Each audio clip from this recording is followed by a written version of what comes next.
The law on obligations and contracts. Article 1246. When the obligation consists in the delivery of an indeterminate or generic thing whose quality and circumstances have not been stated, the creditor cannot demand a thing of superior quality. Neither can the debtor deliver a thing of inferior quality. The purpose of the obligation and other circumstances shall be taken into consideration. Obligation to give a generic thing. The quality and circumstances have not been stated. Number 1. Creditor cannot demand a superior quality, but he may demand and accept an inferior quality. Number 2. Debtor cannot deliver an inferior quality, but he may deliver a superior quality. When contract is void. When the kind and quality, as distinguished from quality, cannot be determined without need of a new agreement of the parties, the contract is void. According to Article 1349 and Article 1409, Number 6, Civil Code. Article 1247. Unless it is otherwise stipulated, the extrajudicial expenses required by the payment shall be for the account of the debtor. With regard to judicial costs, the rules of court shall govern. The general rule: the debtor has to pay for the extrajudicial expenses incurred during the payment. The exception: when there is stipulation to the contrary, the losing party generally pays for judicial costs. Judicial costs are the statutory amounts allowed to a party to an action for his expenses incurred in the action.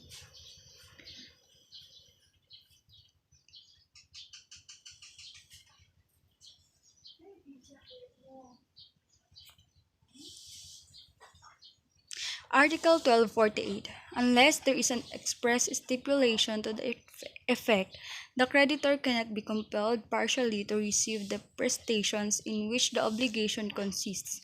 Neither may the debtor be required to make partial payments.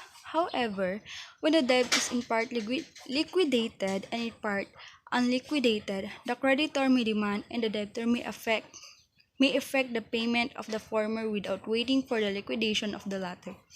The general rule: performance of the obligation should be complete. The exception: partial performance is allowed. Number 1. When there is stipulation to this effect. Number 2. When the different prestations are subject to different conditions or different terms. Number 3. When a debt is in part liquidated and in part unliquidated, in which case performance of the liquidated part may be insisted upon either by the debtor or the creditor. Number 4. When a joint debtor pays his share or the creditor demands the same. Number 5. When a solidary debtor pays only the part demandable because the rest are not yet demandable on account of their being subject to different terms and conditions. Number 6.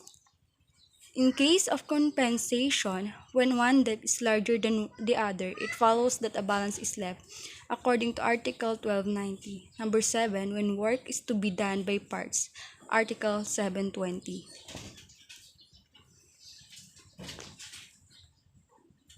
Article 1249. The payment of debts in money shall be made in the currency stipulated, and if it is not possible to deliver such currency, then in the currency which is legal tender in the Philippines. The delivery of promissory notes payable to order, or bills of exchange or other mercantile documents shall produce the effect of payment only when they have been cashed, or when, through the fault of the creditor, they have been impaired. In the meantime, the action derived from the original obligation shall be held in the abeyance. Abeyance.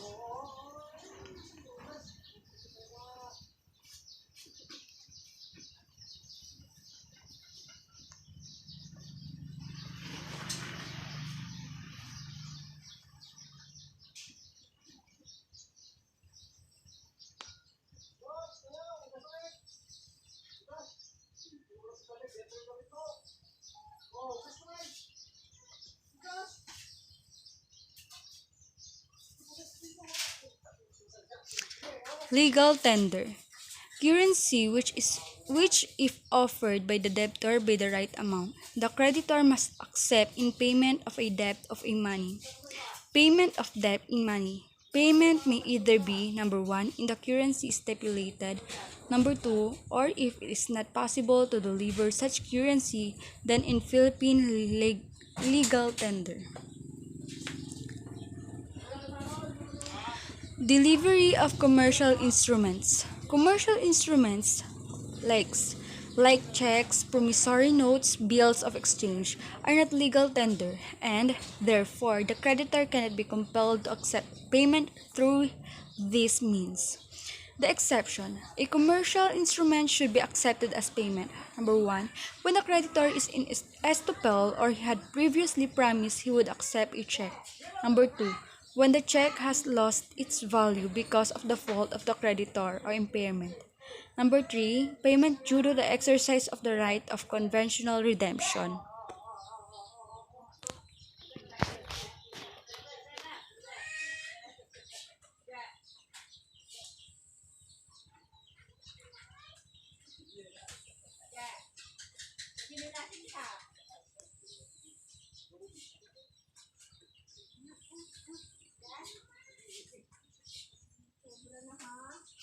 Article 1250. In case an extraordinary inflation or deflation of the currency stipulated should supervene, the value of the currency at the time of the establishment of the obligation shall be the basis of payment, unless there is an agreement to the contrary.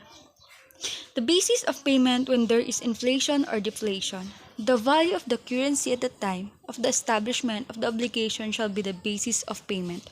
The exemption: there is an agreement to the contrary.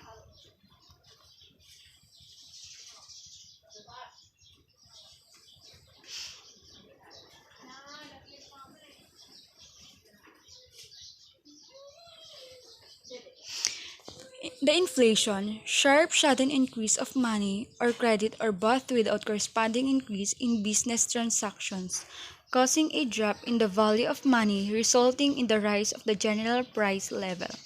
The deflation, reduction in volume and circulation of the available money or credit, resulting in the decline of the general price level. Article 1251.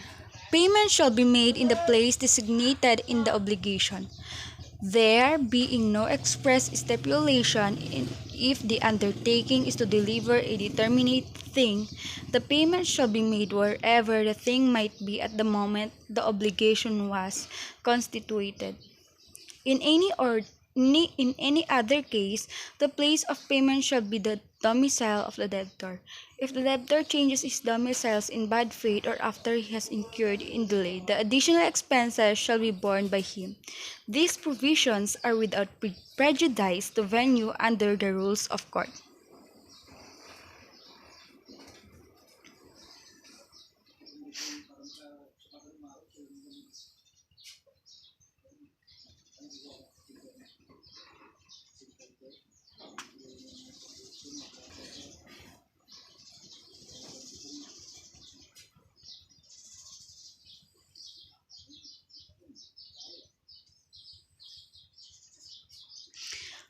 Where payment must be made. A. If there is stipulation in the place designated. B. If there is no stipulation. Number one, if it is an obligation to deliver a determinate specific thing, then in the place where the thing might be or usually or habitually at the time the obligation was constituted. If the obligation is any other thing, as when it is to deliver a generic thing or to give money or a personal obligation, delivery must be made at the domicile of the debtor.